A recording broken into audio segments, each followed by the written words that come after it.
بانو آپا فرماتی ہیں، مرد اگر روکتا ٹوکتا ہے تو مقام شکر ہے۔ ایسا مرد عورت کو واقعی اپنی عزت سمجھتا ہے اور اس کا خیال خود سے بھی زیادہ کرتا ہے۔ ایسی عورت اس دنیا کی خوش نصیب عورتوں میں سے ہے۔ اگر تمہاری قربت میں عورت، بہن، بیٹی، بیوی یا ماں مسکرا رہی ہے، جھوم رہی ہے، خوش ہے، آزاد محسوس کرتی ہے، تو تم دنیا کے خوبصورت ترین مرد ہو۔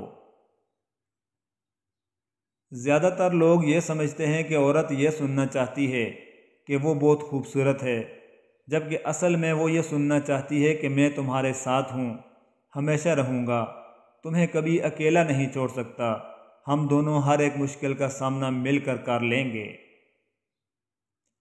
اس سے خوبصورت احساس ہو ہی نہیں سکتا کہ من پسند شخص آپ کو روٹھ جانے پر منائے اور اس وقت تک مناتا رہے جب تک آپ مان نہیں جاتے۔ عقل مندوں اور صاحب دل لوگوں پر عورت غالب ہوتی ہے، جبکہ جاہل اور اکھڑ پن لوگ عورت پر غالب ہوتے ہیں۔ میری دنیا ہے وہاں تک، تیرا ساتھ ہے جہاں تک۔ اگر میاں بیوی کی آپس میں بن جائے تو پھر سارے خاندان کی ان سے نہیں بنتی۔ سائیکولوجسٹ کہتے ہیں کہ بیوی سے کبھی جھوٹ مت بولو، کیونکہ وہ آپ سے اس وقت ہی پوچھتی ہے جب اسے سب پتہ ہوتا ہے۔ بیوی کے لیے شوہر سے اور شوہر کے لیے بیوی سے اچھا کوئی دوست نہیں، واحد ایسا دوست جو بہترین مشورہ دے گا، کیونکہ جو بھی ہو اچھے اور برے حالات کا سامنا دونوں کو مل کر کرنا پڑتا ہے، یہی دوستی ہے۔ زندگی کی راہ میں میاں بیوی کو ایک دوسرے کا ہاتھ تھام کر ایسے سفر کرنا چاہیے کہ کہیں بھی ایک ٹھوکر سے گرنے لگے تو دوسرا آگے بڑھ کر تھام لے۔ اگر آپ بیوی پر یہ سوچ کر توجہ نہیں دیں گے کہ سر پر چڑھتی ہے تو اس بات کا شکوہ بھی مت کریں کہ وہ نافرمان ہے۔ ہمارے معاشرے میں بیویاں شوہر کو قابو میں رکھنے کے لیے تعویذ، گنڈے اور جانے کیا کیا کرتی ہیں۔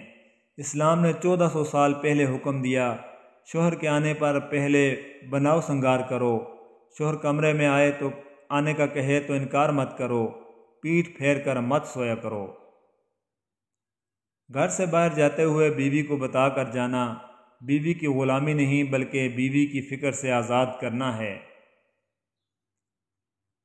کچھ مرد دنیا کی ہر عورت کا درد بڑے اچھے طریقے سے سمجھتے ہیں، سوائے ایک عورت کے جو ان کی بیوی ہوتی ہے۔ اللہ نے عورت کو مرد کی پیشانی سے نہیں بنایا کہ وہ مرد پر حکومت کرے، نہ ہی اس کے پاؤں سے کہ وہ اس کی غلامی کرے، بلکہ اس کی پسلی سے بنایا تاکہ وہ اس کے دل کے قریب رہے۔ اپنی بیوی کو بیمار، کمزور اور بدصورت بنانے میں سب سے زیادہ ہاتھ شوہر کا ہوتا ہے۔ اگر آپ اپنی بیوی کا خیال رکھیں تو اس سے کم لڑائی جھگڑے کریں، اس کی تعریف کریں تو وہ جوان، خوبصورت اور ہنستی مسکراتی رہے گی، ورنہ 20 سال کی بیوی بھی آپ کے سخت رویے سے 40 کی لگے گی۔ بیوی کو صرف بیوی نہ سمجھیں بلکہ ایک بہترین دوست، رفیق حیات بھی خیال کریں، پھر اس کے ساتھ تعلق بھی ایسا ہی رکھیں جیسا ایک مخلص دوست کے ساتھ رکھا جاتا ہے، پھر آپ کو کسی چیز کی کمی محسوس نہیں ہوگی۔ مرد کہتا ہے کہ عورت بے وفا ہوتی ہے، عورت کہتی ہے کہ مرد بے وفا ہوتا ہے، لیکن میرا یہ ماننا ہے کہ ہر وہ انسان بے وفا ہے جس میں انسانیت نہیں ہوتی، پھر چاہے وہ مرد ہو یا عورت۔ حضرت معاویہ قشیری رضی اللہ تعالیٰ عنہ نے عرض کیا، اے اللہ کے رسول، ہماری بیویوں کا ہم پر کیا حق ہے؟ رسول اللہ صلی اللہ علیہ وآلہ وسلم نے فرمایا، جب تم کھاؤ تو اسے بھی کھلاؤ، جب تم پہنو تو اسے بھی پہنو، اس کے چہرے پر مت مارو اور نہ اسے بدصورت کہو، اور اس سے گھر کے علاوہ کہیں علیحدگی اختیار نہ کرو۔ ہر میاں بیوی پر ایک وقت ایسا بھی آتا ہے جب کچھ لوگ ان کے رشتے کو کمزور کرنے کی کوشش کرتے ہیں۔ جو اس مشکل وقت میں نکل گیا وہ سکھی اور لوگوں کی باتوں میں آ گیا، اس کا مقدر نہ ختم ہونے والا دکھ ہے۔ اللہ نے عورت کو مرد کی پیشانی سے نہیں بنایا کہ وہ اس پر حکمرانی کرے، اور نہ اس کے پاؤں سے بنایا ہے کہ اس کی غلامی کرے، بلکہ اس کی پسلی سے بنایا تاکہ وہ اس کے دل کے قریب رہے۔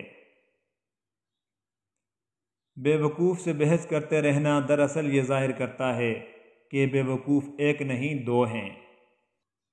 ہم کیوں پریشان ہیں؟ اس کی دو ہی وجہ ہیں، ایک ہمیں قسمت سے زیادہ چاہیے اور دوسرا ہمیں وقت سے پہلے چاہیے۔ صبر ایک ایسی سواری ہے جو اپنے سوار کو کبھی گرنے نہیں دیتی، نہ کسی کے قدموں میں اور نہ ہی کسی کی نظروں میں۔ اگر انسان اپنی انگلیوں کا استعمال اپنی ہی غلطیوں کو گننے کے لیے کرے تو دوسروں پر انگلی اٹھانے کا وقت ہی نہ ملے۔ یقین رکھو اللہ پہ، وہ تمہیں ویران کنویں سے اٹھا کر سلطنت کا بادشاہ بنانے پر قادر ہے۔ وقت اور رشتے دو وہ چیزیں ہیں جو ہمیں مفت میں ملتی ہیں، مگر ان کی قیمت کا پتہ تب چلتا ہے جب وہ کھو جاتی ہیں۔ ہم تصویروں میں خوبصورت اور نمایاں نظر آنا چاہتے ہیں، مگر کردار کی فکر نہیں کرتے اور بھول جاتے ہیں کہ انسان کا کردار اور اخلاق ہی اس کی سب سے بہترین تصویر ہے۔ مشکل وقت دنیا کا ایک ایسا جادوگر ہے جو ایک پل میں آپ کی چاہت کے دعوے داروں کا چہرہ بے نقاب کر دیتا ہے۔ گناہ کے دوران موت نہ آنا اور گناہ کے بعد توبہ کی مہلت ملنا اللہ پاک کا بڑا احسان ہے۔ مضبوط تو وہ لوگ ہیں جو رونے کے بعد اپنے آپ کو خود سمجھائیں، اللہ ہے نا، سب ٹھیک ہو جائے گا۔ لوگ جنازے کی نماز پڑھنے دوسرے ملکوں سے آتے ہیں، مگر فرض نماز پڑھنے محلے کی مسجد میں بھی نہیں جاتے۔ اگر کوئی بلا وجہ آپ کا دشمن بن جائے تو مان لیجئے آپ میں کچھ خاص ہے، سامنے والا حسد کا شکار ہے۔ غلط کام کرنے سے تکلیف میں رہنا بہتر ہے، اور اعتماد نہ کرنے سے کبھی دھوکہ کھا جانا زیادہ خوشی دیتا ہے۔ خاموش ہو جایا کریں، سہ جایا کریں، جھک جایا کریں، مان لیا کریں، یہ عاجزی ہے جو اللہ کو بہت محبوب ہے۔ بندہ جب بااختیار ہوتے ہوئے خاموش ہو جاتا ہے تو اللہ کی نظر میں معتبر ہو جاتا ہے۔ پیٹ میں گیا زہر ایک انسان کی جان لیتا ہے، جب کان میں گیا زہر رشتوں کی جان لیتا ہے۔ دنیا والے ایسے سواروں کی مانند ہیں جو لمبی تان کر سو رہے ہیں، جبکہ منزل کی طرف سفر جاری ہے۔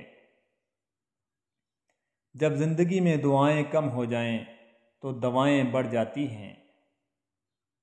بہت عظیم ہیں وہ میاں بیوی جو ایک دوسرے کے عیب چھپاتے ہیں اور کسی کے سامنے اپنے شریک سفر کی برائی نہیں کرتے۔